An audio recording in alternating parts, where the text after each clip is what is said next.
Good morning friends, বেরিয়ে গেছি অফিসের জন্য।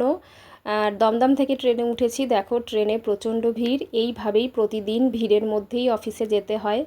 কি আর করা যাবে, কিছু করার নেই। আর আজকে যেহেতু আমি বিধাননগর নামবো না, চলে যাব শিয়ালদা, তাই ভাবলাম যে তোমাদের সাথে একটু শেয়ার করি যে প্রতিদিন আমি এবং বাকিরা সবাই কত কষ্ট করে কিভাবে পৌঁছায় সবাই সবার অফিসে। তো এই হচ্ছে এখন বিধাননগর স্টেশনে ঢুকছি। এখন বিধাননগরে প্রত্যেকেই নেমে যাবে, ম্যাক্সিমাম নেমে যাবে। আর দেখো ট্রেনটাও কিন্তু অনেকটাই ফাঁকা হয়ে গেছে। আর এখন যেহেতু একটু সল্টলেকে প্রবলেম চলছে, যেহেতু ওখানে যেসব টিচার্সদের চাকরি চলে গেছে তারা অবরোধ করছে, তো সেই জন্য আমাদেরও একটু প্রবলেম হচ্ছে, কিন্তু কিছু করার নেই। তো সেটা মেনে নিতেই হবে। তো দেখো বিধাননগর থেকেও ট্রেন ছেড়ে দিয়েছে, যারা নামার তারা প্রত্যেকেই বিধাননগর নেমে গেছে। তারপরে অনেক কষ্ট করে ট্রেনে বাসে যুদ্ধ করে অফিসে ফাইনালি পৌঁছিয়েছি। আর এই হচ্ছে আমাদের গ্রাউন্ড ফ্লোর অফিসের, এবারে লিফটের জন্য দাঁড়িয়ে আছি।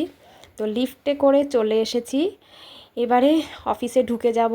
আর অফিসে ঢুকে ভিডিও করতে পারবো না। তো চলো, ফাইনালি অনেক কষ্ট করে বিধ্বস্ত অবস্থায় অফিসে এসেছি, এবারে একটু ফ্রেশ হতে হবে। তো চলো, সবাইকে টাটা।